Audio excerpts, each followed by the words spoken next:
সুপ্রভাত বন্ধুরা, কেমন আছো সবাই? আশা করছি সবাই খুব ভালো আছো। সকাল সকাল সকলকে জানাই 1431 বঙ্গাব্দের অনেক অনেক শুভেচ্ছা। মানে শুভ নববর্ষের আমার তরফ থেকে, আমার পরিবারের তরফ থেকে, মানে আমার অংশ, তোমাদের দাদা ভাইয়ের তরফ থেকে তোমাদের সকলকে জানাই অনেক অনেক বেশি ভালোবাসা, অভিনন্দন। তো দেখো, আজকে আমি সকালটা শুরু করেছি একদম বাইরে থেকেই। কিন্তু দেখেছো, আমাদের বাড়িতে গন্ধরাজ ফুলগুলি এত সুন্দর সুবাস দিচ্ছিল। আমি ভাবলাম যে তোমাদেরকে আমি সুবাসটা শেয়ার করতে পারবো না, কিন্তু আমি ফুলগুলি তোমাদের সঙ্গে একটু শেয়ার করলাম। কেমন লাগছে অবশ্যই জানাবে। কিন্তু আমাদের বাড়ি তো একদম গন্ধে মোহমোহ করে। তো দেখো, এখানে ঘরে এসেও আবার একটু ভিডিও করছি। অংশ ঘুম থেকে উঠেছে, গুড মর্নিং বলছিল, তো সেটাই আমি তোমাদের সঙ্গে শেয়ার করলাম। আমার অংশ কিন্তু আজকে ঘুম থেকে ওঠার সময়, জানো তো, বলে না প্লেজ, এরকম অনেক কথা বলেছি। কিন্তু বলেছে, নিজ থেকেই বলছে যে মা, আমি আর দুষ্টুমি করব না, আমি স্কুলে ভর্তি হয়ে যাব। ভাবো, নিজে নিজেই কত কথা এখন বলতে শিখেছে। তো দেখো, এবার আমার স্নান টান করা হয়ে গেছে। মানে আমি সকালে ঘর দৌড় ঝাড়টার দিয়ে মুছে টুছে বাইরেও অনেক কাজটা সেরে আমি স্নান টান করে চলে এসেছি। আমি কিন্তু আজকে শাড়ি পরে নিয়েছি সকাল সকাল, দেখতে পাচ্ছ, অনেক দিন পরে শাড়ি পরেছি। আর এরকম দিনে আমাদের বাঙালিদের তো বলো শুভ নববর্ষ, যে কোনো পূজা পার্বণ, এইসবের মধ্যে শাড়ি পরলে দেখবে মহিলাদের বেশ ভালোই লাগে। তো আমি আজকে অনেক দিন পর একটা শাড়ি পরলাম, একটা সুতি শাড়ি পরে নিলাম। এখন আমি ঠাকুরকে ফুল দিয়ে দিচ্ছি। এখন একটু ধূপ দ্বীপ দেখিয়ে তারপর চলে যাব রান্নাঘরে।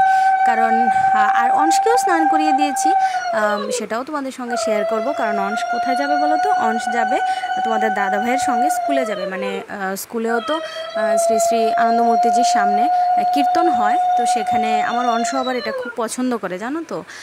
আমি তো খুব মিস করি, আমি তো আমার স্কুলের এই প্রোগ্রামগুলো খুব মিস করি। আমার অংশ কিন্তু বেশ ভালোবাসে প্রোগ্রামগুলো। তো এই জন্য ভাবি যে ও যেহেতু পছন্দই করে, আচ্ছা যাক, গেলে এই ফাঁকে আমার একটু কাজও হয়ে যাবে, আর ও একটু ওরও ভালো লাগবে। শুভ নববর্ষের দিনটা একটু সুন্দর করেই শুরু করুক। তারপরে আমরা বেরোবো বাড়ি থেকে। ধরো বিকেলের দিকে একটু বেরোবো, আগে বাড়িতে রান্না বান্না শেষ করে তারপরে। তো এখানে দেখো, আমার ঠাকুরকে ফুল টুল দেওয়া হয়ে গেছে। এখন অংশকে আমি একটু রেডি করে দেব, কারণ ও চলে যাবে স্কুলে। তো এই জন্য আমাকে কেমন লাগছে অবশ্যই জানাবে। কিন্তু এই যে দেখো, অনেক দিন পরে আমি এই শাড়িটা পরেছি। এটা আসলে আমার একটা মানে নতুনই থাকে, পুরানো শাড়ি এরকম আর কি। কী বলো তো, পরা হয় না তো। আমার সুতি শাড়িগুলো সব এখনও নতুন পরে আছে। এই যে দেখো, আমার অংশ রেডি হয়ে গেছে। এই ড্রেসটা ওর বাবা এনেছে। আমি বলেছিলাম যে, ও বলেছে কি আনবে আমি বলেছি হাফ ড্রেস আনবে। তো এখানে দেখো, সারাদিনের পর আর দেখাইনি, রান্নাবান্না শেষ করে খাওয়া দাওয়া শেষ করে। এটা কিন্তু এখন বিকেলবেলা আমরা রেডি হয়ে গেছি। এই যে দেখো, আমি আরেকটা নতুন শাড়ি পরেছি। এই শাড়িটা আমি আর কোনোদিনও পরিনি, এটা আমাকে গিফট, এটাও আমার একটা গিফটই। তো সবাই জানো, আমি গুয়াহাটি গিয়েছিলাম লাস্ট ইয়ার। তো লাস্ট ইয়ার যখন গুয়াহাটি গিয়েছিলাম, আমার ছোট কাকা শ্বশুর, ছোট কাকিমণি কাকিমণি দিয়েছিল এই শাড়িটা। এই শাড়িটা পরে আমাকে কেমন লাগছে অবশ্যই জানাবে। কিন্তু এই গরমের মধ্যে দেখো, বিকেলবেলা আবার শাড়ি পরেছি। আর খাওয়া দাওয়াটা জানো তো শেয়ার করলাম না। কি বলো তো, এই যে মাছ ভাজা, তারপরে মাটন, তারপরে পোলাও, এগুলি তো সবসময় খাওয়া হয় না নববর্ষের দিন। তো সেই জন্য আমি আর কাজ করতে করতে, জানো তো, আমি আর ব্লগ শ্যুট করতে পারি না। তো এর জন্য আমি আর ব্লগ মানে ভিডিও করলাম না রান্নাঘরে, কারণ খুব তাড়াহুড়োর মধ্যে ছিলাম। আর এখন বিকেলবেলা রেডি হয়ে গেছে, এখন বললাম না একটু বের হব। আর এখানে দেখো, আমাদের বাড়িতে আবার মানে এটা নিয়ম আছে যে শাশুড়ি মা আমাদের আশীর্বাদ করবে, মানে বরণ করবে, কি বলে, ধান আর দুর্বা দিয়ে। তারপরে শ্বশুর শাশুড়িকে আমি দেবো আর কি, কারণ তাদেরকেও তো দিতে হবে। তো সেরকম সম্পর্কেই দিতে হয়, মা মেয়ে এরকম সম্পর্কেই দিতে হয় আর কি। তো দেখো, আমাদের দিয়ে দিচ্ছে। আর আমার শাশুড়ি মা আমাকে একটা নাইটি দিয়েছে, আর তাদেরকে, মানে আমার হাজব্যান্ডকে, তোমাদের দাদাভাইকে আর আমার দেওরকে দিয়েছে টাকা। আর অংশকে তো ড্রেস দিয়েছে। অংশ এখন যে ড্রেসটা পরে আছে, এটা অংশের দাদু ভাই দিয়েছে। সকালবেলা পরেছে বাবার দেওয়াটা, এখন পরেছে দাদু ভাইয়ের দেওয়াটা। আর আমাদের বাড়িতেও তো কিনে রেখেছে। আর যাই হোক, এগুলি তোমাদের সঙ্গে পরেই শেয়ার করব, অংশের ড্রেসগুলি। তো এখানে এখন দিয়ে দেবে আমাদেরকে। তো এটা দেওয়ার পরে এটা দেওয়ার পরে আমরা কিন্তু আবার মাঝখানে আবার মানে ফুলদের বাড়িতে যাই, মানে অংশের পিপির বাড়িতেও গিয়েছিলাম। এই যে দেখো এই নাইটিটা আমাকে দিয়েছে, আমার বেশ পছন্দ হয়েছে, আমি পছন্দ করে নিয়েছি নাইটিটা যদিও।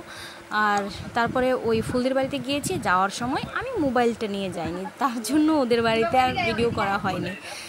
তো ওদের বাড়ি থেকে এসে তারপরে আমরা বেরিয়েছি আমাদের বাড়িতে যাব, মানে তোমাদের দাদাভাই যাবে শ্বশুর বাড়িতে আর আমি যাব আমার বাড়িতে। তারপরে গিয়েছিলাম ঠাকুর বাড়িতে, সবটাই তোমাদের সঙ্গে দেখাবো। এই যে দেখো অংশ ওর আমাকে নাকি দুর্বা দেবে, তো দিয়ে দিয়েছে। তো দেখো এখন চলে এসেছি, জামাই নতুন বছর শ্বশুর বাড়িতে এসেছে দই মিষ্টি নিয়ে। তো এসব নিয়ে আমাদের খুব হাসাহাসি হয় আসলে, জানো তো, আর কিছু না, আমাদের শুধুই হাসাহাসি হয়। তো এখন এসে আমাদের বাড়িতে কিন্তু আর দেরি করিনি, কারণ আমরা একটু বেরোবো। তো বেরোবো এজন্য চাও খাইনি, মা বলেছিল চা খাওয়ার জন্য, বললাম যে না, এসেই চাটা খাবো, আগে ঠাকুর বাড়িতে গিয়ে আসি। তো আমি সব সময় মানে প্রত্যেক বছরই আমি এই আশ্রমেই যাই, তোমরা অনেকেই চিনবে আশ্রমটা, রাম ঠাকুর আশ্রম, এখানেই আমি যাই প্রত্যেক বছর। মানে অংশের জন্মের পর থেকে তো ওকে আমি ছোট্ট একদম বেল্ট বেঁধেও নিয়ে গিয়েছিলাম, জানো তো, এই দিনটা আমার খুব মনে পড়ে। আমার মনে হয় ব্লগ আছে তোমরা দেখে নিও, খুব সুন্দর হয়েছিল সেই ব্লগটাও, খুব সুন্দর হয়েছিল। আর এখানে দেখো মন্দিরটা দিনের বেলা তো আর অনেক সুন্দর লাগে, কিন্তু এই বছর আর বেশি বিকেল যেতে পারিনি, সন্ধ্যা হয়ে গিয়েছিল আর আশ্রমে হচ্ছিল কীর্তন, তো এই জন্য তারপরে ঠাকুর বাড়িতে গেলে তো তোমার ধূপদীপ জ্বালাতেই হবে, তো ঠাকুরের সামনে তো আর ধূপদীপ জ্বালাতে পারবো না, তো এই জন্য ভাবলাম যে আমি একটা, এই দেখো চারিদিকে মোম একদম মানে আগুন হয়ে গেছে, তো এই জন্য আমি ভাবলাম যে একটা তুলসী গাছে নিয়ে দিই, ঠাকুরের নাম নিবেদন করে, তাহলে ভালোই হবে। তুলসী তলায় দিলে তো, তুলসী তলায় বাতি দিলে তো সবাই পায়, তো এই জন্য আমি তুলসী তলা দেখেই ধূপকাঠি আর মোমবাতি জ্বালিয়ে দিয়েছি। তো চলো এবার উপরে উঠি আর তোমরা একটু কীর্তনটা একটু দেখো।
তো দেখো আশ্রম থেকে সেরে চলে এসেছি বাড়িতে, এসে দেখি আমার সোনামণিও এসে গেছে, আমার সোনু পাখিও এসে গেছে, কারণ আমরা সবাই আজকে মা বাবার সঙ্গে দেখা করে আজকে আবার বাড়ি চলে যাব, সবার বাড়িতে চলে যাব। আর কালকে নিমন্ত্রণ আছে আমাদের বাড়িতে, আর নিমন্ত্রণ নিবা কি বলো তো, এটা বলতে না আমার বেশ হাসিও পায় যে বাড়িতে নিমন্ত্রণ আছে আবার কি বলো তো, নিজের বাড়িতে নিজে যাব, নিজে খাবো, নিজের মা বাবা, আর আমাদের তো আর ভাইটাই নেই, নিজেরাই তো সবসময় মানে একটা নিজ ফিল হয়, তো এই জন্য নিমন্ত্রণের আশা ভরসাটা আমার বেশি একটা ভালো লাগে না আর কি, নিজের ইচ্ছা মতো যাবো, নিজের ইচ্ছা মতো খাবো, এরকম একটা ব্যাপার। তো এখানে দেখো সোনু পাখি কিন্তু ওর পাপার কোলে গিয়েও খুব মজা পাচ্ছিল, পাপার সঙ্গে অনেক দুষ্টুমি করছিল, তাই আমি ভাবলাম যে হঠাৎ করে না একটু ভিডিও করি। তো এখানে আমাদের বাড়িতে খেয়েছি বলতে আমার মা বাবু তো আর মাটন খায় না, মানে মা তো কোনো মাংসই খায় না আর বাবু মাটন খায় না। বাবু এই জন্য আজকে কী এনেছে বলো তো? বাবু আজকে এনেছে ইলিশ মাছ, যেটা আমার ফেভারিট, সারা জীবনের ফেভারিট আমার ইলিশ মাছ আমার বাবু এনেছে। আর আজকে যদি আমি বাবুর সঙ্গে বসে ইলিশ মাছটা না খাই তাহলে তো একদমই হবে না। এই যে দেখো ইলিশ মাছ, এটা আমি খুব পছন্দ করি ছোটোবেলা থেকেই, কিন্তু আমি বাবু সবসময় আমাকে এই মাছটাই খাওয়ায়, কারণ আমি আগে মাছ খেতাম না, এখন তো ও টুকটাক খায়, কিন্তু বিয়ের আগে আমি ততটা মাছ খেতাম না। তো আজকের ব্লগটা এতটুকুই রাখছি, বাড়িতে গিয়ে এন্ড করবো। তো তোমরা দেখতে থাকো, বলবে যে কেমন হয়েছে ভিডিওটা, আর আজকের মুহূর্তগুলি যে শেয়ার করেছি কেমন লেগেছে তোমাদের। তো চলো, আর বেশি বকবক করছি না, আমাদের খাওয়া দাওয়া সবার শেষ, অংশ খেয়ে নিয়েছে। এখন আমরা যার যেমন বাড়িতে চলে যাব। দেখা হচ্ছে বাড়িতে গিয়ে, দেখা হচ্ছে আবার আরেকটা নতুন ভিডিও নিয়ে আসব। আর নতুন বছরের নতুন দিনটা কেমন কেটেছে তোমাদের, এই যে দেখো তারা ভাই বোন মিলে কত দুষ্টুপনা করছিল। এখানে আমরা সবাই মিলে আবার একটু ফটোশ্যুট করলাম, তারপরে একটু কি বলে টুগেদারনেস ফিল করলাম। তো এরকমই করতে করতে আজকের দিনটা কাটালাম, বেশ ভালো কেটেছে। নতুন বছরের নতুন শুরুর দিনটা। তো দেখো এখানে ফটো তোলা হচ্ছে, আর আমার অংশ একদম চুপচাপ থাকবেই না, অত দুষ্টুমি করেই যাবে। তো আজকের মতো টাটা, ভালো থেকো সবাই। এইদিকে সোনামণি চলো, ঘোরাঘুরি করে এখন বাড়িতে চলে এসেছি। আর ভাত তো বাড়িতেই খেয়েছি, দেখেছো। এখন আর কোনো খাওয়া দাওয়া না, সোজা যাবো বিছানায়। ঘুম পেয়েছে অনেক, আর অংশ তো এখন একদম ঘুমিয়ে যাবে, কারণ আজকে বাইকে অনেক ঘুরেছে, এজন্য। চলো আজকের ব্লগটা এখানে শেষ করছি। বছরের শুরুর দিনের ব্লগটা কেমন লেগেছে তোমরা অবশ্যই কমেন্টে জানিও, আর তোমাদের শেয়ার করো, দেখবো। তো আজকের মতো টাটা, দেখা হচ্ছে নেক্সট ভিডিওতে। আর আমার চ্যানেলটা যারা এখনো নতুন, চ্যানেলটা অবশ্যই সাবস্ক্রাইব করে পাশে থেকো। আজকের মতো টাটা।